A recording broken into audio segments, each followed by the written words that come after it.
इस कार्यक्रम के प्रसारण सहयोगी हैं श्री दिगंबर जैन बड़ा मंदिर B73B सेक्टर 27 नोएडा उत्तर प्रदेश। संरक्षक श्री महावीर जैन, संरक्षक डॉक्टर SP जैन, संरक्षक श्री राकेश जैन, अध्यक्ष श्री पवन कुमार जैन, उपाध्यक्ष श्री निर्मल कुमार जैन, सचिव श्री अजय जैन, कोषाध्यक्ष श्री सुभाष चंद्र जैन, महासचिव श्री चंद्र प्रकाश जैन, प्रबंधक श्री सुबोध कुमार जैन, सदस्य श्री संदीप जैन, सदस्य श्री प्रमोद जैन, सदस्य श्री दिनेश जैन, सदस्य श्री राजीव जैन, सदस्य श्री MP जैन।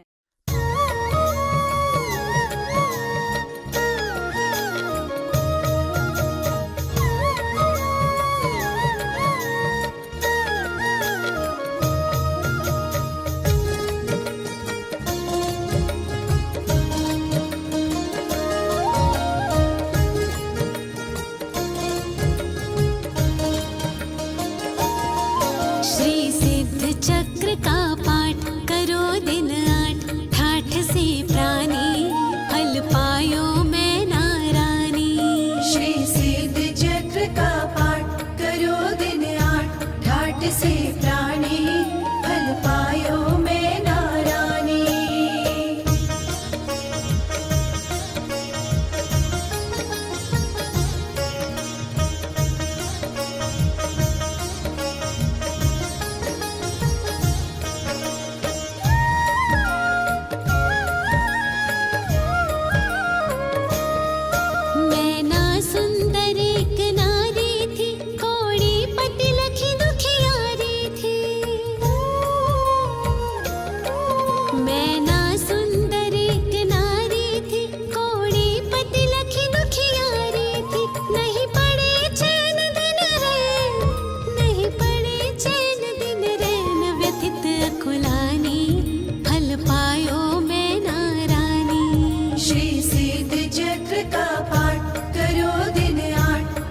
से प्राणी फल पायो मैं नारानी।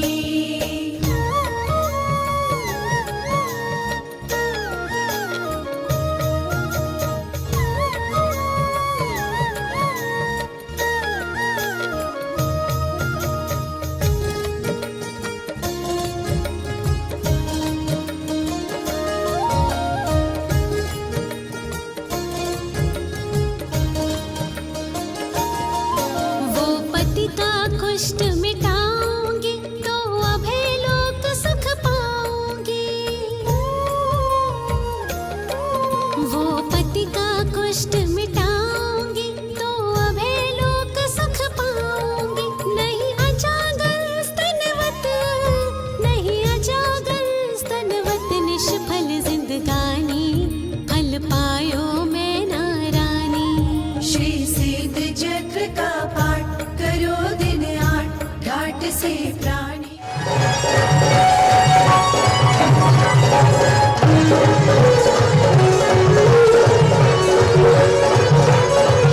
मेरी पूजा प्रार्थना का मुझे इतना फल देना।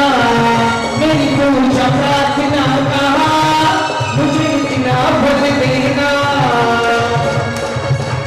देखिए मैंने बोला नहीं और फल मिला।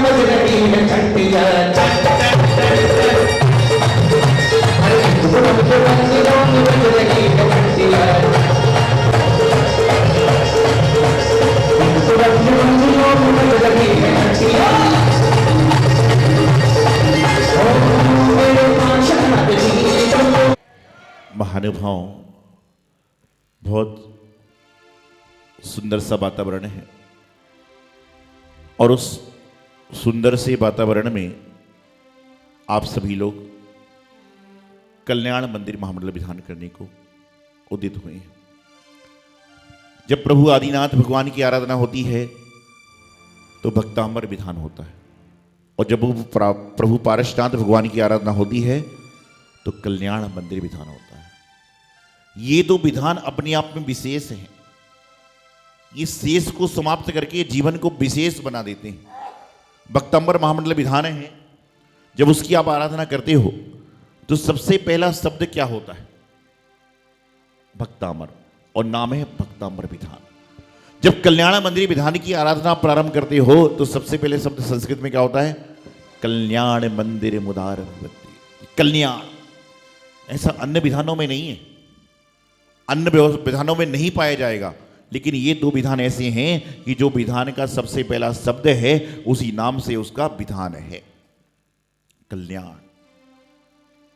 सारे लोग अपना कल्याण करना चाहते हैं, और जिनके जीवन के कल्याण हो जाती है ना, उन्हीं का आगे जाके कल्याणक होता है, और वह प्रभु पारसनाथ बन पाते हैं कि पहले कल्याण करो, कल्याण स्वयं का करो, जब जाकर कहीं पर कल्याणक बनाने का अवसर आएगा, और जब कल्याणक बनाने का अवसर आएगा तो कभी ना कभी जीवन का कल्याणक भी हो जाए तो कोई बड़े आश्चर्य की बात नहीं है।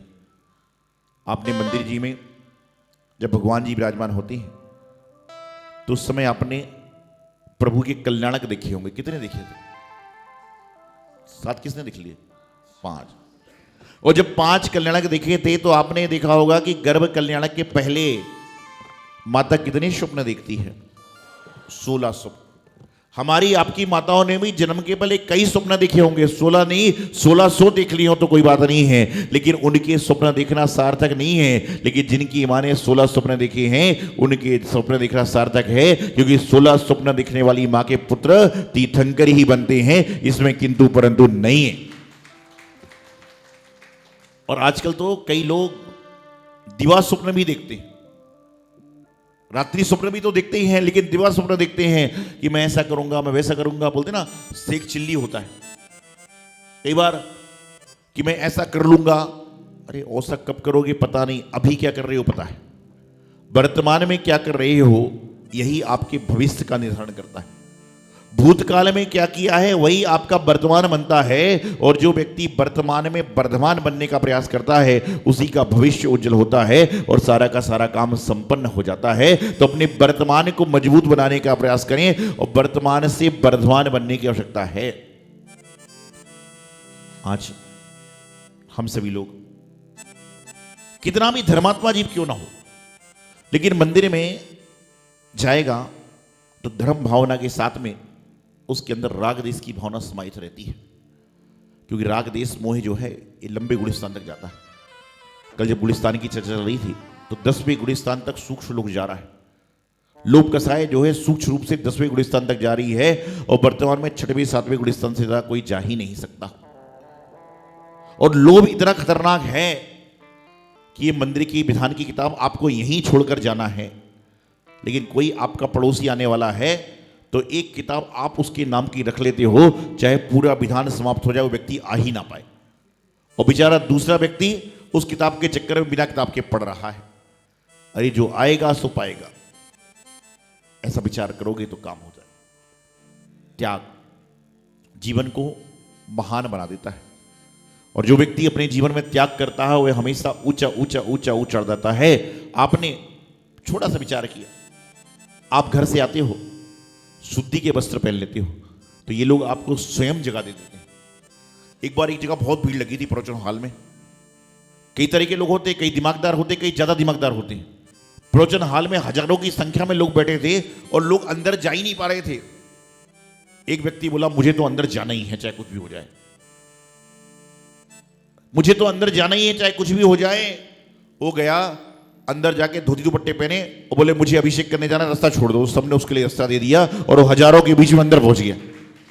क्यों? क्योंकि धोती दुपट्टे उसे मायाचार्य पहना था। लेकिन जब शुद्ध वस्त्र पहनते हो तो लोग समझ जाते हैं कि इस व्यक्ति की पात्रता जो है वह भगवान के समीप जाने की है, तो ऑटोमेटिक जाने मिल जाता है। और जो भगवान के समीप जाता है वह भगवान के मस्तक पर गंधोदक बनने के पहले जल को डाल देता है। यह सादा जल था जिसका कोई महत्व नहीं था, लेकिन आपने उसको भगवान के मस्तक पर डाल दिया, चरणों में डाल दिया, तो वही जल जल ना रह के गंधोदक बन जाता है, जिसको सभी लोग अपने मस्तक पर अपने अंगों पर लगाने का प्रयास करते हैं। क्योंकि जल नहीं वह गंधोदक बन गया, क्योंकि पूज्य पुरुषों के मस्तक पर लग गया। तो अपने जीवन में थोड़ा सा त्याग जरूरी है। चौका लगता है तो सबसे पहले लोग पूछते कि महाराज जी का नियम क्या है, पूछते कि नहीं पूछते चौके लगाने वाले कि महाराज जी का नियम क्या है? एक व्यक्ति आ गया बोले महाराज जी का नियम क्या है? मैंने कहा महाराज जी के तो सारे नियम है। नहीं, बोले महाराज जी नियम क्या देते? ऐसे ऐसे लोग संसार में पड़े हुए हैं जो सारे के सारे लोग चल रहे हैं। और कई सारे लोग तो ऐसे होते हैं जब हम लोग आहार के समय ऐसा सारा करते ना, ऐसा सारा करते ना महाराज जी, तो क्या समझता है आदमी? समझते इशारा क्या है? इशारा ये मैंने एक बार इशारा किया आहार के समय, तो आदमी बोला टिंडा, टिंडे का त्याग है। मैंने कहा नहीं टिंडा नहीं, मैंने ऐसा किया तो बोले टमाटर, आज टमाटर नहीं खाऊंगा। फिर मैंने इशारा किया तो बोले अच्छा आलू, आलू। मैंने हाँ, तो उसने बोला महाराज जी का आलू का त्याग है। क्या बोल दिया उसने कि महाराज जी का, अब महाराज भी मेरे से ऐसे थे। मैंने कहा तू अपना बोल। तो बोले महाराज जी आलू क्या है? मैं तो नियम लेता हूं आज से कि रोज मंदिर जाऊंगा, आलू प्याज का आजीवन त्याग, रात्रि भोजन का आजीवन त्याग, स्वाध्याय करूंगा। ना जाने उससे नियम लेना चालू कर दिए। घर वाले बोले महाराज जी नहीं कर पाएगा, मत दो नियम। बोले नहीं महाराज जी अब मेरे भाव हो गए। बैराग तो कभी भी किसी को हो सकता है। तो नियम लेना उसने प्रारंभ कर दिया। तो इतने में बोला महाराज जी लेकिन एक बात कहना है। मैंने कहा कि बोले मुझे नियम तो मैं संपूर्ण जिंदगी भर के लिए ले रहा हूं, लेकिन मुझे बार त्योहार की छूट दे दो। हाँ बोले ठीक है भाई, कभी बाहर जाता है आदमी कुछ करता है, तो बोले बार त्योहार की छूट दे दो। और अगले दिन जब मैं मंदिर से गुजर रहा था तो एक चाट पकौड़ी की दुकान पर खड़े होकर समोसे खा रहा था, आलू वाले, इडली डोसे खा रहा था। मुझे लगा यार ये क्या कर रहा है आदमी, कल ही तो नियम लेके गया और आज मेरे सामने ही खा रहा है। और दिए से कह रहा नमोस्तु महाराज जी खा के आ रहा हूं। जब मैं गुजर रहा था तो बोले नमोस्तु महाराज जी चाट खा के आता हूं, चाट खा के आता हूं, पकौड़ी खा के आता हूं। बेचारा पेट तो नहीं छोड़ेगा ना महाराज जी के लिए, खा के आता हूं। मैंने बोला भाई तुमने नियम लिया था कि इसका त्याग रहेगा, इसका त्याग रहेगा। बोले महाराज जी मैं नियम का पक्का आदमी हूं, 100% नियम पालता हूं। मैंने आपसे कहा था कि बार त्योहार की छूट है, तो मैंने कहा ना तो दिवाली है, ना दशहरा है, ना होली है, ना महावीर जयंती, क्या है? अरे बोले महाराज मैंने नियम लिया था कि बार त्योहार की छूट है, कल सोमवार था, आज मंगलवार है, परसों बुधवार रहेगा, तो मेरी बार त्योहार की छूट है। तो सातों दिन कोई ना कोई, इसलिए हम लोग भी आजकल क्या करते हैं, मुझे बार त्योहार बोल तू ही बता कितने दिन का छोड़ेगा, क्वांटिटी पूछने लगे। ऐसा हो जा रहा है जीवन में। जो आप त्याग करते हो वह त्याग आपको महान बनाने की श्रेणी में ले जाता है। आप अपने जीवन में त्याग कीजिए। आज बड़ी सुंदर से वातावरण में प्रभु पारसनाथ जो मूल नायक भगवान हैं, इनके मंदिर जी के स्थापित होकर 7वीं वर्षगांठ मना रहे हो आप लोग। और 7वीं वर्षगांठ में पहले सिद्ध चक्र महामंडल विधान का पाठ किया और उसके बाद में आज पहली बार 108 मायने से कल्याण मंदिर विधान का आयोजन आपने कर रहे हो, जो आपके जीवन का कल्याण करेगा। और साथ ही साथ में कितनी सुंदर बात हुई कि लगभग 50-60 किलोमीटर के दौरान जिन मंदिर में बहुत सारी चीजें हैं, लेकिन 720 प्रतिमा 30-24 कहीं पर भी नहीं है। तो आज आपने संकल्प किया कि हम अपने जिन मंदिर में शीघ्र 30-24 का निर्माण करेंगे और अपने जीवन का कल्याण करेंगे। तो आपके जीवन का कल्याण हो और निश्चित रूप से आपका जीवन मंगलकारी बने, यही मंगल शुभ भावना। गुरुदेव आचार्य सिद्धांत सागर जी महाराज। फल पायो मैं नारानी,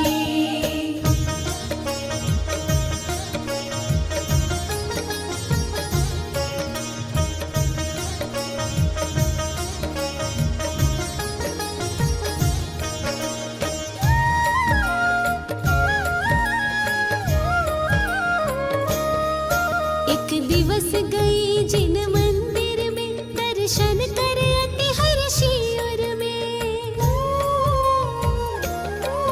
एक दिवस गई जिन मंदिर में दर्शन कर अति हर्षी उर में। फिर लखे साधु निर्ग्रंथ, फिर लखे साधु निर्ग्रंथ, दिगंबर ज्ञानी फल पायो मैं नारानी। श्री सिद्ध चक्र का पाठ करो दिन 8, ठाट से प्राणी फल पायो मैं नारानी।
बोले मुनि पुत्री धैर्य धरो श्री सिद्ध चक्र का दृष्टि करके जाना फंसा लिया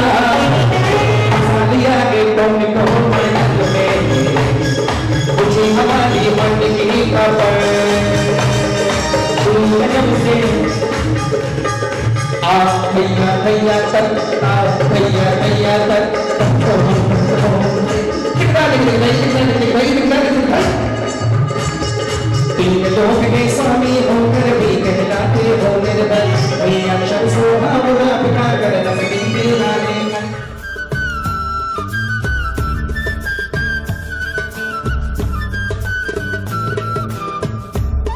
इस कार्यक्रम के प्रसारण सहयोगी थे श्री दिगंबर जैन बड़ा मंदिर B73B सेक्टर 27 नोएडा उत्तर प्रदेश। संरक्षक श्री महावीर जैन, संरक्षक डॉक्टर SP जैन, संरक्षक श्री राकेश जैन, अध्यक्ष श्री पवन कुमार जैन, उपाध्यक्ष श्री निर्मल कुमार जैन, सचिव श्री अजय जैन, कोषाध्यक्ष श्री सुभाष चंद्र जैन, महासचिव श्री चंद्र प्रकाश जैन, प्रबंधक श्री सुबोध कुमार जैन, सदस्य श्री संदीप जैन, सदस्य श्री प्रमोद जैन, सदस्य श्री दिनेश जैन, सदस्य श्री राजीव जैन, सदस्य श्री MP जैन।